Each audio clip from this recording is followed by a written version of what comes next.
Hello friends, तो हम ये बात करेंगे जो वैकेंसीज निकली है ये कंटोनमेंट बोर्ड कंपटी में निकली है। यहाँ पे इन्होंने इसका नोटिफिकेशन नंबर दिया हुआ है। इस तारीख को जो नोटिस आया हुआ है यहाँ पे लिखे कि आपको जो अपना एप्लीकेशन सेंड करना है, इन्होंने यहाँ पहले कि उसकी जो ऑफलाइन मोड से करना है और उसकी जो लास्ट डेट दे रखी है 11 अप्रैल 2022 6 बजे से पहले पहले जो है इन्होंने जो नीचे पोस्ट बताई गई है आपको जो ऑफिस में पहुंच जाना चाहिए।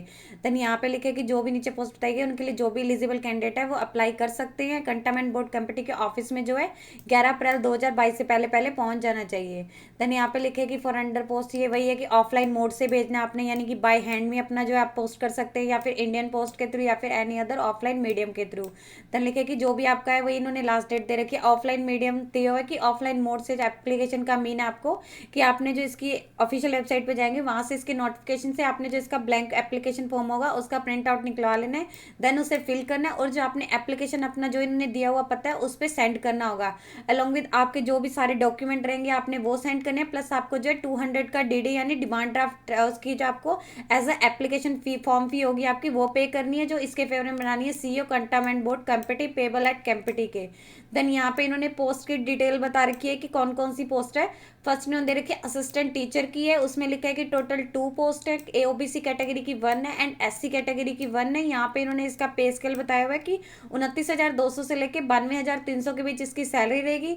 सेकंड इन्होंने दे रखी है मिड 5 की, इसकी जो है एक ही वैकेंसीज है वो है अनरिजर्व कैटेगरी की। सैलरी आपकी रहेगी 19,900 से लेके 63,200 के बीच में रहेगी। थर्ड यहाँ पे दे रखी है फीमेल वार्ड सर्वेंट की, इसकी एक ही वैकेंसीज है और ये अनरिजर्व कैटेगरी की है और इसकी जो आपकी सैलरी रहेगी 15,000 से लेके 47,600 के बीच में रहेगी। देन यहाँ पे इन्होंने डेट दे रखी है, इसकी जो ऑफलाइन एप्लीकेशन है वो स्टार्ट हो चुकी है और इसकी जो लास्ट डेट रहेगी 11 अप्रैल 2022 6 बजे से पहले पहले आपने जो अपना एप्लीकेशन फॉर्म है सबमिट कर देना है। यहाँ पे इन्हें उसके बाद मिनिमम एसेंशियल क्वालिफिकेशन मांगी है कि क्या एजुकेशनल क्वालिफिकेशन चाहिए होगी। तो हम यहाँ से शुरू करेंगे। फर्स्ट है यहाँ पे असिस्टेंट टीचर की, यहाँ पे लिखा है कि 12th पास होनी चाहिए या उसके इक्विवेलेंट कोई भी स्टडी की होनी चाहिए, उसमें आपके 50% मार्क्स होने चाहिए एंड प्लस आपके पास है 2 ईयर का diploma in elementary education in accordance with NCT से। देन लिखिए कि या फिर आपने 12th की हो या उसके इक्विवेलेंट कोई भी स्टडी की हो, प्लस आपने 50% मार्क्स हो, प्लस आपके पास है अगर आपने ये किया हुआ है। देन यहाँ पे इन्होंने कंडीशन दे रखी है, एक यहाँ पे दी हुई है कि आपके पास अगर किया तो प्लस 4 ईयर का एक कोर्स होना चाहिए in bachelor of elementary education में इन अकॉर्डेंस विद एनसीटी। या फिर इन्होंने लिखे कि आपने +2 या उसके इक्विवेलेंट कोई भी स्टडी की हो तो प्लस आपके पास डिप्लोमा इन एजुकेशन का स्पेशल एजुकेशन विद आरसीआई यानी कि रिहेबिलिटेशन काउंसिल ऑफ इंडिया के। देन या फिर लिखे कि आपने 12th की हो एंड उसके इक्विवेलेंट कोई भी स्टडी हो, आपने 45% मार्क्स से किया तो आपके पास डिप्लोमा आना चाहिए इन technical education in accordance with NCT, या फिर डिग्री होनी चाहिए विद 50% की और bachelor of education in accordance with NCT. इसके लिखे कि आपका जो है सीटेट यानी सेंट्रल टीचर एलिजिबिलिटी टेस्ट या फिर टैट यानी टीचर एलिजिबिलिटी टेस्ट जो है आपने पास होना चाहिए किसी भी रिकॉग्नाइज्ड गवर्नमेंट इंस्टीट्यूट से। इसके लिए लिखे कि आपके पास MSc IT सर्टिफिकेट होना चाहिए जो आपको विद इन 6 मंथ के अंदर जो है आपको ज्वाइनिंग कराना होगा, यानी Maharashtra state certificate in information technology. इसके लिए जो कैंडिडेट है वो DED या फिर EED BEd के साथ जो है अगर कर रहे हैं तो उनको जो है एक 6 मंथ का जो है ब्रिज कोर्स करना होगा कंप्लीट, वो मैंडेटरी रहेगा जब भी उनकी ज्वाइनिंग वगैरह हो चुकी। लिखा है कि प्राइमरी इन एलिमेंट्री एजुकेशन में with in 2 years of appointment as primary teacher, अगर उनकी जो है प्राइमरी टीचर पे उन्हें अपॉइंट किया जा रहा है। देन सेकंड उन्होंने दे रखी है मिडवाइफ की, इसके लिखे कि 10th पास होनी चाहिए उनके 10th होनी चाहिए पास, प्लस उनका जो है ANM का कोर्स होना चाहिए किसी भी इंस्टीट्यूशन से गवर्नमेंट। इसका लिखा कि उनकी जो रजिस्ट्रेशन होनी चाहिए विद स्टेट नर्सिंग काउंसिल के साथ। और थर्ड दे रखी है फीमेल वार्ड सर्वेंट में लिखे कि 12th पास ही चाहिए, 10th क्लास पास ही होनी चाहिए। एज इन्होंने मांगी है असिस्टेंट टीचर के लिए लिखा है कि फिर यहाँ पे इन्होंने अलग अलग दे रखी है। जो OBC के लिए लिखा है कि 21 साल से कम नहीं होनी चाहिए और 33 साल से ज़्यादा नहीं होनी चाहिए, ये इन्होंने दे रखी है OBC वालों के लिए। और SC वालों के लिए दे रखी है कि 21 साल से कम एंड 35 साल से ज़्यादा नहीं होनी चाहिए। मिडवाइफरी में दे रखी है जो अनरिजर्व कैटेगरी में आते हैं उनकी 21 से 30 साल के बीच में होनी चाहिए। देन वही इन्होंने कंसेशन दे रखा है, जैसे OBC वालों को 33 कर दिया, यहाँ पे SC वालों को 35 कर दिया है। सेम मेरे ख्याल लिखे कि जो कैंडिडेट की एज है वो 21 साल है और लिखे कि यहाँ पे 30 साल से ज़्यादा नहीं होनी चाहिए, वो इन्होंने अनरिजर्व कैटेगरी के लिए बताया हुआ है। और उनकी जो ये एज काउंट की जाएगी ये 11 अप्रैल 2022 तक काउंट की जाएगी।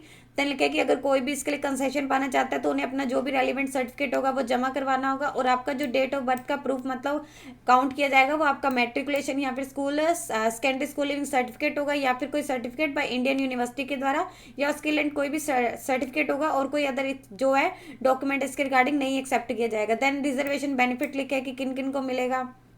जिनके पास मतलब इन्होंने बताया कि जिनके पास सर्टिफिकेट होगा रेलिवेंट उन्हें ही ये बेनिफिट वगैरह मिलेगा। यहाँ पे इन्होंने क्रिशियल डेट दे रखी है कि स्टार्टिंग डेट इसकी 12 मार्च 2022 से इसकी एप्लीकेशन स्टार्ट हो चुकी है, 11 अप्रैल 2022 इसकी लास्ट डेट रहेगी। देन यहाँ पे लिखेगी इसके जो written test and skill test है वो इसकी ऑफिशियल वेबसाइट पर आ जाएंगे, आपको रेगुलरली वहाँ पे विजिट करते रहना, जो भी इसकी लास्ट डेट वगैरह होगी तब तक यहाँ पे इन्फॉर्मेशन कर दी जाएगी। देन मोड ऑफ एप्लीकेशन बता रखे कि ऑफलाइन मोड से भेजनी है आपने, यानी आप by hand, by Indian post या कोई भी अदर ऑफलाइन मोड है उससे आप अपना एप्लीकेशन सेंड कर सकते हैं। Any application form received from any other digital source, यानी आपने किसी डिजिटल सोर्स से नहीं भेजना है, जस्ट यहाँ पे ऑफलाइन मोड से ही भेजना है। देन लिखिए कि सीधा उसको जो है रिजेक्ट कर दिया जाएगा। डिटेल एडवर्टीजमेंट दे रखी है, अगर आपको डिटेल एडवर्टीजमेंट या कोई अदर इन्फॉर्मेशन या अपडेट या कुछ एग्जाम इसका जो एग्जाम का स्केड्यूल है या इंटरव्यू का स्केड्यूल है वो इसकी ऑफिशियल वेबसाइट पे अवेलेबल है, आप वहाँ पे जाके जो है चेक कर सकते हैं। यहाँ पे इन्होंने मेंशन की हुई है। देन यहाँ पे इन्होंने इसकी एप्लीकेशन फीस के बारे में बताया कि जो भी कैंडिडेट को एप्लीकेशन फीस जो है इन्होंने फॉर्म पे करनी है वो डीडी बनाना होगा इसका 200 रुपीज़ का। सभी कैंडिडेट के लिखे कि for all applying candidate for each post, सभी पोस्ट के लिए किसी भी नेशनलाइज्ड बैंक से किसके फेवर में बनाना है आपने, chief executive officer cantonment board Kamptee payable at Kamptee, इसके फेवर में बनाना है। प्लस आपको जो है 2 सेल्फ एड्रेस एनवेलप भी सेंड करने होंगे एंड 2 एडिशनल फोटोग्राफ होंगे आपको हॉल टिकट के लिए सेंड करने हैं। तो लिखे कि आपने अगर एक बार एप्लीकेशन फीस पे कर दिया तो उसे किसी भी सर्कमस्टांसेस में रिफंड नहीं किया जा सकता, ना ही उसे किसी अदर प्रोसेस में जो है यूज़ किया जा सकता है। नेक्स्ट में दे रखे admit card and call letter, लिखे कि जो भी आपके एप्लीकेशन होंगे उन्हें जो ऑफिस के द्वारा स्क्रूटिनाइज किया जाएगा। देन एडमिट कार्ड जो भी एलिजिबल कैंडिडेट होंगे उन्हें इशू किए जाएंगे, और जो आपको ये एडमिट कार्ड इन्होंने बताए हैं वो बाय पोस्ट के थ्रू किए जाएंगे। और जो भी इसकी एलिजिबल कैंडिडेट की लिस्ट होगी वो इसकी ऑफिशियल वेबसाइट यानी ये जो इन्होंने दे रखी है वहाँ पे आ जाएगी। आपका जो भी डेट टाइम एंड वेन्यू होगा आपके रिटर्न टेस्ट का वो वहाँ पे अवेलेबल होगा। इसलिए ये जो आपके जब भी एग्जाम होगा उससे 15 दिन पहले आ जाएंगे, इसलिए कैंडिडेट को रेगुलरली विजिट करते रहना है। इसकी ऑफिशियल वेबसाइट पे कोई भी मतलब लेटेस्ट अपडेट आता है या इन्फॉर्मेशन आती है। देन यहाँ पे लिखा है कि it will be intimate eligible candidate जो भी होगा उन्हें इंटीमेट कर दिया जाएगा, जो भी आपके रिटर्न एग्जामिनेशन का स्केड्यूल होगा, डेट टाइम एंड वेन्यू होगी। तो आपको यहाँ इन्होंने यही बता रखा है कि इसकी ऑफिशियल वेबसाइट पर रेगुलरली विजिट करते रहना है। देन यहाँ पे लिखा है कि जब भी आपको रिटर्न टेस्ट के लिए बुलाया जाएगा तो आपको कौन कौन से डॉक्यूमेंट लेके आने होंगे। एक इन्होंने लिखा है कि आपको आइडेंटिटी प्रूफ लेके आना होगा, कोई भी गवर्नमेंट आईडी, यानी यहाँ पे दे रखे पासपोर्ट हो, आधार कार्ड हो, ड्राइविंग लाइसेंस हो, इलेक्शन कमीशन आई कार्ड हो, या फिर CGS-HS हो, या फिर ECHS कार्ड हो, या फिर इनकम टैक्स पैन कार्ड हो, या कोई भी एनी अदर गवर्नमेंट कार्ड हो। प्लस आपने रिसेंट 2 पासपोर्ट साइज फोटोज लानी है, एक आपने आपका जो ओरिजिनल एडमिट कार्ड इन्होंने इश्यू किया होगा वो लाना होगा, आपको अपने डेट ऑफ बर्थ का प्रूफ लेके आना होगा, जो भी आपके एजुकेशनल क्वालिफिकेशन के सर्टिफिकेट होंगे। देन अगर आप PWD कैटेगरी या फिर एक्स सर्विसमैन बने तो उसका सर्टिफिकेट लाना होगा। यहाँ पे ना दे रखे कि मोड ऑफ सिलेक्शन क्या होगी, ये लिखे कि आपका रिटन टेस्ट होगा, there will be written test and skill test होगा सिलेक्शन के लिए। फाइनल सिलेक्शन जो भी आपकी होगी रिटन टेस्ट पे होगी, आपके जो भी उसमें मार्क्स सिक्योर किए होंगे उसके आधार पे जो आपकी मेरिट लिस्ट तैयार की जाएगी। देन रिटन टेस्ट आपका जो होगा 100 मार्क्स का होगा। देन मल्टीपल चॉइस क्वेश्चन होंगे, लिखे कि हैविंग आपको जो ड्यूरेशन दी जाएगी 2 आवर्स की दी जाएगी।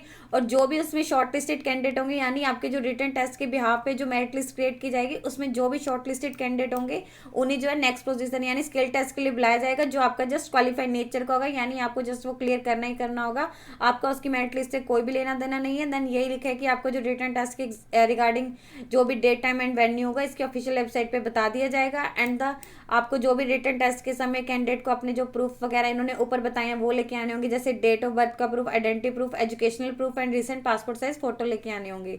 देन लिखा है कि जो भी आपके रिटन टेस्ट में मार्क्स आएंगे उसको जो आपकी 100% वेटेज दी जाएगी, यानी उसके आधार पर आपकी जो मेरिट लिस्ट क्रिएट की जाएगी। और आपको जो रिटन टेस्ट होगा उसमें मल्टीपल चॉइस टाइप क्वेश्चन पूछे जाएंगे। और जो आपका मतलब एग्जाम होगा, रिटन टेस्ट आपका होगा वो इंग्लिश एंड हिंदी दोनों लैंग्वेज में होगा। OMR बेस्ड आपको आंसर शीट मार्क दी जाएगी, उसमें आपको मार्क करने होंगे। इसके लिए लिखे कि पेनल्टी होगी अगर आप कोई भी रॉन्ग आंसर देते हैं, तो लिखे कैंडिडेट को नोट करना है कि देयर विल बी पेनल्टी जरूर होगी वहाँ पे। अगर आप कोई भी गलत आंसर देते हैं, देयर आर फॉल अंडर 0.33, यानी आपको इतने मतलब दे रखे कि 1/3 आपका जो मार्क्स है वो डिडक्ट हो जाएगा अगर आप कहीं भी गलत आंसर दे रहे हैं, आपको क्वेश्चन पूछे जा रहा है या मल्टीपल आंसर दे रहे हैं। देन अगर आप उसे ब्लैंक छोड़ दे रहे हैं तो आपका कोई भी मार्क्स डिडक्ट नहीं होगा। ये लिखा है कि अगर आपने क्वेश्चन जो है ब्लैंक छोड़ दिया है तो कोई भी जो है आंसर आपने नहीं लिखा हुआ है तो वहाँ पे आपको कोई भी पेनल्टी नहीं दी जाएगी। देन नेक्स्ट में दे रखा है स्किल टेस्ट, लिखे कि जो भी कैंडिडेट रिटन टेस्ट को क्वालिफाई करेंगे और मतलब जो भी उन्होंने क्राइटेरिया सेट किया होगा रिक्वायरमेंट कमेटी ने, तो उन्हीं को जो है स्किल टेस्ट में जो बुलाया जाएगा। और उनका जो स्किल टेस्ट है वो क्वालिफाइड नेचर का होगा, यानी वो उन्हें क्लियर करना ही करना होगा। और आपकी जो मेरिट लिस्ट क्रिएट की जाएगी वो आपके रिटन एग्जामिनेशन के बिहाफ पे की जाएगी। और आपके मतलब जो भी लिखे कि रिटन टेस्ट में जो आपने मार्क्स ऑब्टेन किए होंगे वही आपकी फाइनल रैंकिंग एंड उसको जो सिलेक्शन में कंसीडर किया जाएगा। यहाँ पे इन्होंने इसका एलिजिबिलिटी क्राइटेरिया बताया कि जो भी कैंडिडेट इसके लिए अप्लाई कर रहा है वो इंडिया का होना चाहिए। सेकंड लिखे कि जो इन्होंने इसके लिए असेंशियल एजुकेशनल क्वालिफिकेशन या एज या कोई भी क्राइटेरिया बताया हुआ है वो उन्होंने फुलफिल करना होना चाहिए। देन वही लिखा है कि जनरल कंडीशन दे रखी है कैंडिडेट को, इसकी जो ऑफिशियल वेबसाइट पे जाके चेक कर लेना है। और ये जो पोस्ट है इसमें लिखा है कि स्टार्टिंग को जब भी उन्हें अपॉइंट किया जाएगा तो 2 पीरियड का उनका जो प्रोविजन पीरियड होगा, द कैंडिडेट हैज प्रोविजन उनके होगा। देन लिखे कैंडिडेट को अप्लाई करना है ऑफलाइन मोड से करना है। यहाँ पे इन्होंने मोड दे रखे हैं, कोई भी आपको टीएडीए नहीं दिया जाएगा अगर आप रिटन टेस्ट के लिए आते हैं। और डिपार्टमेंट के पास राइट है अगर वो चाहे तो आपकी जो इस ये जो आप बताई हुई है रिक्वायरमेंट इनको पोस्टपोन, कैंसिल या सस्पेंड या टर्मिनेट कर सकता है। देन लिखे कि अगर 2 से 2 कैंडिडेट या उनसे ज़्यादा कैंडिडेट सेम कैटेगरी में उनके सेम मार्क्स हैं, जो भी कैंडिडेट एज में ज़्यादा का होगा उसे प्रेफरेंस दी जाएगी। देन कैंडिडेट को जब भी बुलाया जाएगा उन्हें अपना एडमिट कार्ड मतलब जो भी डॉक्यूमेंट बताए हैं वो लेके आने होंगे। और इन लिखे कि अगर कोई भी कैंडिडेट को एडमिट मतलब उसके रिटन टेस्ट के लिए बुलाया जा रहा है इसका मतलब ये नहीं है कि इसकी सिलेक्शन हो जाएगी। जो भी इसका मतलब डिसीजन होगा वो रिक्वायरमेंट कमेटी का होगा। देन यही है कि कैंडिडेट को जो भी रिजल्ट राइट है कि अगर वो चाहें तो इन पोस्ट को बढ़ा भी सकते हैं घटा भी सकते हैं। देन लिखे कैंडिडेट ने अपना एप्लीकेशन फॉर्म जो इन्होंने बताइए लास्ट डेट से पहले पहले पहुंच जाना चाहिए। कैंडिडेट को अपना जो एप्लीकेशन फॉर्म सबमिट करना है ऑफलाइन मोड यानी बाय हैंड, बाय कुरियर या फिर बाय पोस्ट के थ्रू है जो कर सकते हैं। देन यहाँ पे नेक्स्ट दे रखे आपको जो कंसिडर शॉर्ट लिस्ट लिखे है कि भाई ये कौन कौन से आपको डॉक्यूमेंट लेके आने होंगे जब भी आपको स्किल टेस्ट या रिटन टेस्ट के लिए आना है। एडमिट कार्ड हो गया, आपका डेट ऑफ बर्थ सर्टिफिकेट हो गया, जो एक्स सर्विसमैन के लिए उनका एक्स सर्विसमैन या पीडब्ल्यूडी सर्टिफिकेट हो गया। 2 आपको लेटेस्ट कलर्ड फोटो लेके आनी है, प्लस आपकी जो भी अकेडमिक एजुकेशनल है वो लेके आनी है। और आपको जब भी स्किल टेस्ट के लिए बुलाया जाएगा तो आपके जो भी ओरिजिनल डॉक्यूमेंट है वो वेरीफाइड किए जाएंगे, चेक किए जाएंगे कैंट बोर्ड ऑफिस के द्वारा। देन आपको कर दिए जाएंगे। आपको इसके अलावा एक सेट भी लेके आना हो। Candidate must carry original and photo copies, उन्होंने आपने जो है एक सेट उसकी फोटो कॉपीज का भी लेके आना है। जो भी आपको ऊपर डॉक्यूमेंट बताए गए अबव डॉक्यूमेंट जब भी आप वेरिफिकेशन के लिए आएंगे। देन लिखे है कि इट में भी अगर कोई भी लगता है कि इन्हें आपका डॉक्यूमेंट मिसमैच है तो आपको वहाँ पे सीधा कंसीडर नहीं किया जाएगा। देन वही लिखे कैंडिडेट को अपने ओरिजिनल एंड फोटो कॉपी जो डॉक्यूमेंट मेंशन किए हैं वो जरूर लेके आने हैं। रिजेक्शन दे रखे कि अगर आपका इनके एलिजिबिलिटी क्राइटेरिया को मीट नहीं कर रहे हैं तो आपको सीधा एप्लीकेशन रिजेक्ट कर दिया जाएगा। अगर आप अंडर एज या ओवर एज है तब कर दिया जाएगा। अगर आपने अपना डीडी डिमांड ड्राफ्ट नहीं लगाया तब कर दिया जाएगा। अगर आपने इसमें इनकम्प्लीट या गलत इन्फॉर्मेशन भरी है तो आपका कैंडिडेट गलत कर दिया जाएगा। देन आपने कोई गलत डॉक्यूमेंट लगाए हुए हैं तो कैंसिल कर दिया जाएगा। इन अगर कुछ भी मतलब अदर मोड से भेजिए या आपने अपने एप्लीकेशन पे साइन नहीं किए हैं या सेम पोस्ट के लिए आपने एक से ज़्यादा एप्लीकेशन सेंड कर दिए हैं। देन आप लिखे कि अप्लाई कैसे करना है ऑफलाइन मोड से, वही ना लिखे कि आप इसकी ऑफिशियल वेबसाइट पे जाएंगे, वहाँ पे आपने एडवर्टीजमेंट इसका कर लेना है, वहाँ से आपने इसका प्रिंट आउट निकलवा के उसे फिल करना है। और आपने एप्लीकेशन फॉर्म के साथ जो इन्होंने डॉक्यूमेंट बताए हुए वो अटैच करने हैं। और उन पे आपने जो है सेल्फ अटेस्टेड डॉक्यूमेंट उनकी जो फोटो कॉपीज है उस पर आपने अपने साइन वगैरह करके सेंड करने। एक तो आपका एप्लीकेशन फॉर्म रहेगा, देन नेक्स्ट आपका डेट ऑफ बर्थ का सर्टिफिकेट रहेगा, देन आपका अगर एक्स सर्विसमैन या पीडब्ल्यूडी है उसकी फोटो कॉपी रहेगी, 2 latest colour passport size photograph रहेंगे, आपकी जो भी अकेडमिक है उनकी रहेगी, 2 आपने सेल्फ एड्रेस एनवलप सेंड करनी है, एक आपका आइडेंटिटी प्रूफ की आपने फोटो कॉपी करनी है, देन आपका ओरिजिनल डीडी रहेगा। देन लिखे कि अगर इनमें कोई भी ऐसा डॉक्यूमेंट है आप लेके आते हैं, आप जो भी यहाँ पे सेंड कर रहे हैं बट आप उसके टाइम नहीं लेके आ रहे हैं, जब भी आपको बुलाया जाएगा डॉक्यूमेंटेशन के लिए तो आपको सीधा आपका जो एप्लीकेशन फॉर्म सीधा रिजेक्ट कर दिया जाएगा। अगर आपने इनमें से कोई यार डॉक्यूमेंट नहीं सेंड किया, जैसे डेट ऑफ बर्थ का सर्टिफिकेट कोई प्रूफ नहीं सेंड किया, तो आपका जो एप्लीकेशन फॉर्म है रिजेक्ट कर दिया जाएगा। तो आपने जो जो इन्होंने बताई है सभी चीज़ें करनी है सेंड। देन आपने जो अपना एप्लीकेशन फॉर्म किसे सेंड करना है, यहाँ पे इन्होंने जो एड्रेस दिया हुआ है chief executive officer cantonment board Kamptee, district Nagpur, state Maharashtra, pin 441001 पे करना है। देन लिखे कैंडिडेट ना अपनी जो भी एजुकेशनल क्वालिफिकेशन या अदर सपोर्टिंग डॉक्यूमेंट है उनकी सेल्फ अटेस्टेड फोटोकॉपी सेंड करनी है 11 अप्रैल 2022 से पहले पहले। और आपने जो एनवलप आपने सेंड करना है उसके टॉप पे लिखा होना चाहिए पोस्ट अप्लाइड फॉर, आप कौन सी पोस्ट के लिए कर रहे हैं, लाइक मिडवाइफ के लिए या फिर असिस्टेंट टीचर के लिए, वो आपने यहाँ पे लिख देना है। देन वही इंस्ट्रक्शंस दी है कि कोई भी आपको इसकी ऑफिशियल वेबसाइट पे आपको चेक करना होगा। Admit card will be sent, application जो आपको एडमिट कार्ड या हॉल टिकट है वो आपको ईमेल या पोस्ट के थ्रू दिए जाएंगे। और आपने जो भी अपनी डिटेल्स वगैरह भरनी है वो सही भरनी है। कैंडिडेट के पास एक valid email ID and working mobile number होना चाहिए, जो उन्होंने मतलब ईमेल आईडी अपने पूरे प्रोसेस के दौरान चेंज नहीं करनी है, ना ही किसी अदर पर्सन को देनी है। और कैंडिडेट ने जो भी अपनी डिटेल्स भरनी है, name, father name, husband name, sir name या डेट ऑफ बर्थ, वो अपनी एक्यूरेट भरनी है, कोई भी उसमें मिसमैच नहीं होनी चाहिए, ना स्पेलिंग स्पेल मिस्टेक होनी चाहिए। एग्जैक्ट डेट जो भी आपकी रिटर्न टेस्ट की होगी वो इसकी ऑफिशियल वेबसाइट पर आ जाएगी, वो आपने इसलिए रेगुलरली चेक करते रहना है। देन यही सारा कुछ दिया, कोई भी आपको टीएडीए नहीं दिया जाएगा। अगर आप टेस्ट के लिए आते हैं, कोई भी आपने calculator, laptop, palm top, smart watches या कोई भी अदर डिजिटल या electronic instrument, mobile, cellphone, pager वगैरह आपने जो अपने रिटर्न टेस्ट में यूज़ नहीं करने हैं। देन लिखा है कि वैकेंसी जो है टेंटेटिव है, बढ़ भी सकती है, घट भी सकती है। यही दिया है कि मोबाइल फ़ोन बैन है, कैंडिडेट को कोई भी अपना गैजेट नहीं लेके आना है। कैंडिडेट को जो इसकी ऑफिशियल वेबसाइट है वो लगातार चेक करती रहनी है, कोई भी लेटेस्ट अपडेट या डाउनलोडिंग आपको एडमिट कार्ड या कुछ भी टाइम या डेट शेड्यूल रिटर्न टेस्ट के रिगार्डिंग चाहिए। यहाँ पे इन्होंने पोस्ट वाइज सिलेबस दिया हुआ है। फर्स्ट इन्होंने दिया असिस्टेंट टीचर के लिए जो रिटर्न एग्जामिनेशन का सिलेबस है आपका, जो लिखा है कि 100 मार्क्स का मतलब जो है क्वेश्चन मतलब आपका एग्जाम होगा, 2 आवर्स की आपको टाइमिंग दी जाएगी, ऑब्जेक्टिव टाइप क्वेश्चन होंगे, मल्टीपल चॉइस। यहाँ पे लिखे आपके टोटल 3 सब्जेक्ट होंगे, हिंदी एंड इंग्लिश में आपका एग्जाम होगा। फर्स्ट आपका दे रखे जनरल इंटेलिजेंट एंड रीजनिंग के टोटल 50 क्वेश्चन पूछे जाएंगे, 50 मार्क्स के होंगे। इंग्लिश लैंग्वेज एंड कॉम्प्रिहेंशन के 25 पूछे जाएंगे, 25 मार्क्स के होंगे। जनरल नॉलेज के एंड अवेयरनेस के 25 के पूछे जाएंगे, वो भी 25 मार्क्स के होंगे। यहाँ पे इन्होंने पूरा इसका दिया हुआ है कि जनरल इंटेलिजेंस एंड रीजनिंग में क्या होगा, इंग्लिश लैंग्वेज एंड कॉम्प्रिहेंशन में क्या होगा, एंड जनरल अवेयरनेस में क्या होगा।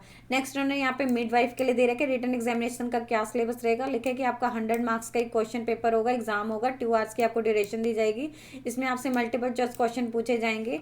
यहाँ पे इन्होंने सब्जेक्ट दे रखे syllabus related to ANM course, जो भी आपका मिडवाइफ है जैसे, तो आपके एएनएम से रिलेटेड पूछे जाएंगे। 60 क्वेश्चन 60 मार्क्स के होंगे। द नेक्स्ट आपके जनरल इंटेलिजेंस एंड रीजनिंग के होंगे, 20 मार्क्स क्वेश्चन पूछे जाएंगे, 20 मार्क्स के होंगे।